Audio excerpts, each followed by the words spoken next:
Hey guys, welcome back to Whiteboard Wednesday. This week, going to have something a little bit shorter for you, but something that we've been talking about a lot here in the office, and there's been a lot of hype around certain areas of this whiteboard in front of you, so thought it'd be useful to take 5 minutes, maybe less, out of your day to figure out what is going on with the chat/messaging space. A lot of stuff flying around at the moment that's all quite similar or sounds a bit similar, so I thought it'd be useful to just try and delineate some of the different terminologies, what it actually means in practice with the different tools and technologies that are going on in chat this year and in the future. So, without further ado, first and foremost, we have live chat. So, oldest technology on the board is a real-time, text-based, human-to-human messaging solution. So the key here being that someone needs to be available on the other end, that the conversation takes place in real time, but it is digital, it is text-based, it is, as the name indicates, it is live in the format, and typically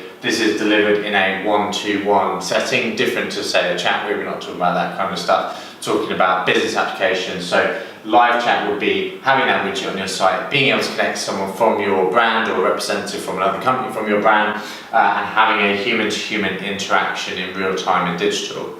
Now, some new innovations have happened which has resulted in this kind of new category of messaging. Now, the reason it's different to live chat, and it's important to understand this, is the fact that it is actually asynchronous. In layman's terms, what that means is that someone doesn't have to be there for the interaction to start happening. So what you might see in these technologies is when you send a message, it will say the team normally replies within 30 minutes, for example. Now, this has seen a lot of growth and a lot of traction, and part of the reason for that is it solves some of the resourcing challenges that you need to have an always-on or an always-manned live chat solution during certain hours. So from a business perspective, this tool is easier to manage and to deliver. However, from a customer perspective, there are some challenges that presents. For example, do customers expect an instant response if they're using something that looks like a chat channel? Oftentimes as well, these solutions will do things like capture email addresses if someone isn't online at that time, and create an email-based conversation where you can then, if you choose to, go back to the website to then respond to that message in a chat type situation. So it's a bit more of a convoluted journey. It's trying to mirror the kind of, I guess, WhatsApp style of communication that we have in personal communications.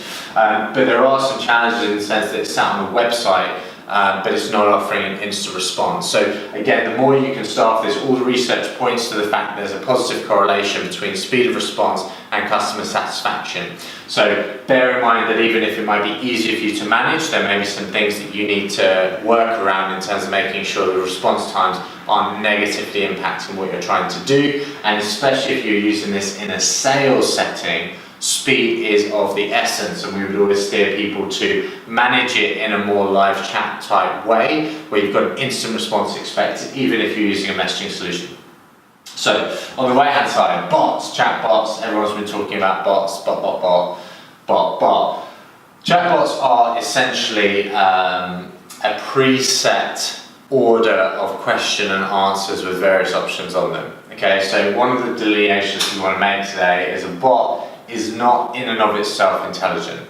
Okay, a bot is just basically following a preset, preordained set of questions and responses, and if you ask it something out of that remit, or if you break that flow, oftentimes these things break, they don't know what to do, and they have a bit of a hissy fit. So a lot of excitement around here, again, largely because of the automation aspect, which I guess is a similar thread to the idea of messaging, the idea that we don't have to have people online all the time, we don't have to respond immediately, and therefore it's a lot easier to manage and maintain. Other reasons some people are excited about this is because they don't require humans, which is sad, but it is much more cost effective than, say, having a resource chat solution. It is a real-time solution that you ask it something, they don't go to sleep, so you can run something 24/7 quite easily, and it is a machine-to-human interaction rather than human-to-human interaction. Now, there are bots and increasing availability of bots whereby there is a handoff process, so if the bot does get stuck You can then reach out and try and find an intelligent human being to help you through the rest of that journey. But generally speaking, one key thing that I think is massively overlooked here at the moment is the bot script and the bot management process is going to take a lot of work to get right, and there's been a number of articles and threads that are opening up about this particular area generating a whole new category of employment avenues. So for example, there will need to be in the future bot knowledge managers, right, or bot flow managers, or bot flow optimization managers, or stuff like this. So in essence, the script and the process and the approach that a bot takes needs to be optimized, needs to be managed, needs to be looked at, very much in the same way that we would say a scripting or a flow process in live chat needs to be managed, needs to be optimized, needs to be looked at. The knowledge needs to be looked after, knowledge needs to be looked after, knowledge needs to be looked after. So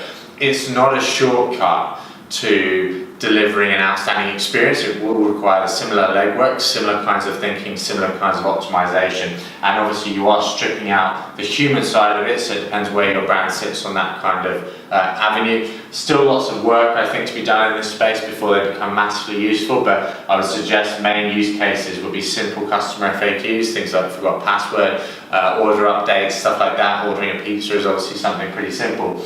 In more complex or more value-driven transactions, you may probably want to be leaning more towards this side of the fence where I can connect with the human to human. I think what we're probably going to see here in the space is that potentially in the future, if we look forward as dystopian future, 2050, 2060, what might happen is brands start to use human customer service as a potential UVP, much in the same way that some brands will now talk about the fact they have English-based customer service or American-based customer service, onshore customer service, as part of their brand promise, as part of their brand delivery. So it's interesting to see how this is all going to play out. The delineation here, which is important, is the fact that there is also a space opening up in the sense of AI and machine learning. The difference between these two is that this part is intelligent, so it does actually get better with time. It does learn things automatically through a sequence of machine learning, big data, and all those other kind of buzzwords you want to throw in. So these kinds of solutions are still quite nascent.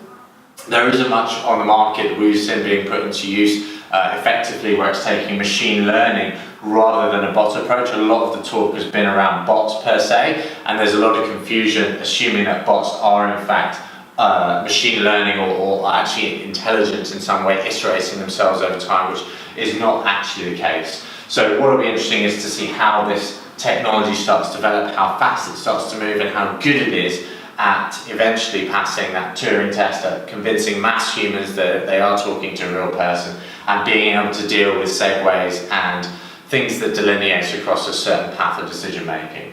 So that's kind of a quick summary of how many minutes we've been going now of the chat space and kind of where it's going. There's a lot of hype around this section, a lot of growth in this section, and there's continued overall dominance. A lot of people now hearing about this stuff and starting actually here with the human-to-human type model, the live chat, the instant response type model. Going to be interesting to see how these 4 different quadrants start to interplay and intersect over time. I think there's a lot of interesting stuff to be done in terms of linking up some of these, whereby it's not one or the other, but it's actually a combination, combo punch, jab, jab, right hook, or whatever you want to say, of different interaction methods and modes in the text-based communication space, in the chat space, whereby we take these things and we think, what's going to be right for the journey, what channel should we deploy here and how, and what's going to happen across the rest of that journey. Are they going to stay in a bot-based interaction? Are they going to move to a human-to-human? Are we going to do it on things like customer value to the organisation and offer them different channels depending on that? Keep your eyes peeled, lots of stuff, excuse me, lots of stuff happening in this space, which is excellent, but do remember that live chat is not messaging and bots are not AI, and all the other ones are not the others, they are in fact themselves. So, hope that gave you a good overview of chat tech. It'd be great to hear any of your thoughts, comments, anyone using any of these successfully, anyone tried anything, maybe tried a bot recently, how people found maybe messaging versus live chat, if you've used both. It'd be great to hear from you, be really interested to hear your feedback. Thanks so much for watching us on the Whiteboard Wednesday. See you soon.